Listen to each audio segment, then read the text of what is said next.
കിട്ടും. കേട്ടിട്ടില്ലേ മൂമിനീങ്ങളെ, ലക്ഷക്കണക്കിന് ആളുകൾ ലോകത്ത് കേൾക്കുന്ന ഓത്തല്ലേ ഹറമിലെ ഇമാമിന്റെ ഓത്ത്. എത്ര ആളുകളാണത് കേട്ടിട്ട് കരയുന്നത്, എത്ര ആളുകളാണത് കേട്ടിട്ട് സമയം ചെലവഴിക്കുന്നത്, എത്ര ആളുകളാണത് കേട്ടിട്ട് ഓത്ത് പഠിക്കുന്നത്, എത്ര ആളുകളാണ് ശൈലി പഠിക്കുന്നത്. ആ ഇമാമ് ആഖിറത്തിൽ വരുമ്പോൾ ലക്ഷക്കണക്കിന് ആളുകൾ അതേ ഓത്ത് കേട്ടിട്ട് സൗന്ദര്യം കൊണ്ടെങ്കിൽ ആ ശബ്ദം വെറുതെയാകുമോ? ആ ശബ്ദ സൗന്ദര്യത്തിന് സ്ഥാനം കുറയുമോ?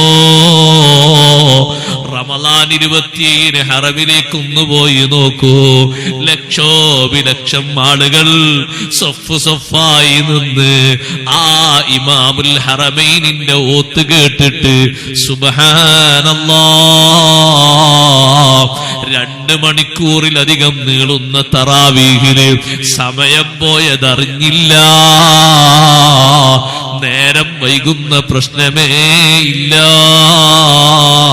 അല്ലാഹുവിന്റെ വിശുദ്ധമായ ഖുർആന് സുന്ദരമായ ശബ്ദം കൊണ്ടങ്ങ് ഈണം നൽകിയപ്പോ എന്തൊരു മഹത്വമാണതിന്, അത് വർണ്ണിച്ച് തീർക്കാനൊക്കുമോ? ഏറ്റവും നല്ല ഭംഗിയല്ലേ, ഏറ്റവും നല്ല സൗന്ദര്യമല്ലേ ഖുർആൻ. നല്ല ശബ്ദത്തിൽ ഒരാൾ ഓതുമ്പോ, നല്ല ഈണത്തിൽ വീട്ടിൽ വെച്ചൊരു ആണോ പെണ്ണോ ഖുർആൻ ഓതുകയാണ്. പെണ്ണ് പെണ്ണിന്റേതായ രൂപത്തിലൊന്ന് പതുക്കെയും, ആണ് കുറച്ച് ഉറക്കയും നല്ല ശബ്ദത്തിൽ ഓതുന്നു, നല്ല ഈണത്തിൽ ഓതുന്നു. ആ ഖുർആൻ കേൾക്കാൻ ഒരു മലക്കല്ല കേട്ടോ വരുന്നത്, 100 മലക്കല്ല കേട്ടോ വരുന്നത്. സമാഉദ്ദുന്യയിലെ മലക്കുകൾ മുഴുവനും സുന്ദരമായി ഖുർആൻ ഓതുന്നവന്റെ വീട്ടിന്റെ മട്ടുപ്പാവില് വരി വരിയായി എത്തിപ്പോയി.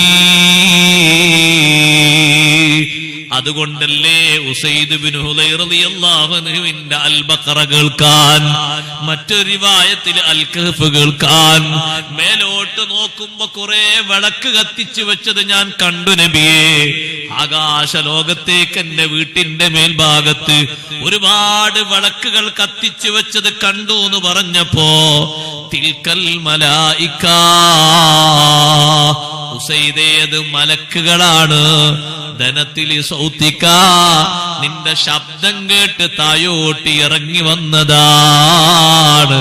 നേരം വെളുക്കും വരെ നിങ്ങൾ ഓതിയിരുന്നെങ്കിൽ മലക്കുകൾ ഒറ്റൊന്നും ഉയർന്നു പോകാതെ